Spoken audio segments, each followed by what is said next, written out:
Well, Africa's largest pharmaceutical company has stepped up to help evacuate South Africans who have fled Ukraine. Aspen Pharmacare and the Department of International Relations have joined forces to assist students who are studying in the East European country. Well, these students were forced to flee the Russian invasion into neighbouring countries. That first group of 10 is touching down on our soil in the next hour. Well, let's go now to head of Aspen Pharmacare, and that's Stavros Nicolau. Stavros, thank you so much for your time this morning. Tell me how it evolved, please, that Dirco, which is our international relations department, managed to get hold of you and you managed to facilitate these students getting back into South Africa. Annie, firstly, thanks very much, Annika, for having me on your program again.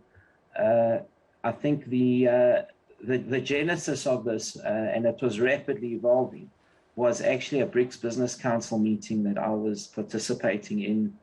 Of course, we were discussing the humanitarian crisis that is unfolding before our very own eyes. And, you know, you think the crisis is only affecting Europeans, but it isn't. It's affecting probably the whole world, including South African students that were stranded. I mean, imagine having to flee a country with very little, probably a backpack on your back, and you land up in a neighboring country, whether it's Hungary, Romania, Slovenia, Poland, and very little prospect of coming home. Now, students are our future, and that particular story appealed to us because we needed to get these students back into South Africa, reunited with their families, so that they can try and pick up the pieces and move on with their future. Of course, we don't know how soon this crisis will be resolved and whether they'll be able to resume their studies. I think that's the next issue one's got to look at. But these are students that were stranded and needed to be brought back home to their loved ones. Stavros, logistically, what needed to happen in order to get them home? Quite a lot of complicated logistics, Annika, and here I must commend Dirco. They were able to provide information rather quickly. I mean, you can imagine these are students that are spread all over Budapest and Bucharest and other capital cities in Eastern Europe.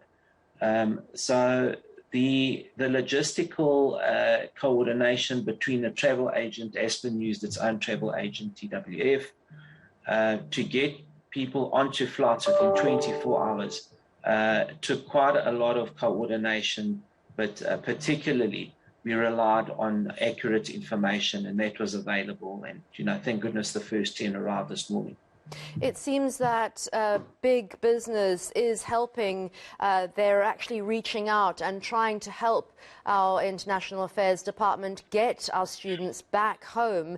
I mean, how expensive is a process like this? Annika, look, an average flight out of Europe is, you know, it varies, of course, depending on what day you book, but is anything from about 13 to 18,000 Rand per person, depending on the day, as I said, that you book. So multiply that by 25. Of course, there are some ancillary costs like PCR tests, etc., which need to be taken into consideration. In fact, 2 of the students, Annika, can't fly this week because they tested positive for COVID. So they will only be able to fly next week. So there are those ancillary costs that one needs to add as well. But the cost is really negligible, Annika, for what we're going to be doing for people that are stranded. It's a negligible cost, honestly. I can't imagine being stuck in a foreign country with COVID, not understanding what on earth is going on. Who is looking after these kids? I mean, where are they staying? How are they surviving day to day?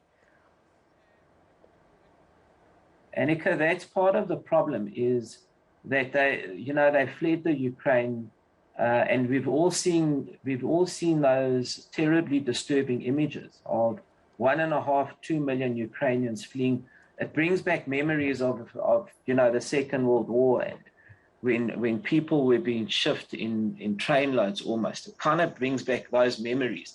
So these students are staying in hostels and other dwellings that people have made available, but it's not ideal at all. And I don't even know if they're getting 3 meals a day or 2 meals a day. We don't know any of this. And that's why what was critical for us was we had to act in 24 hours.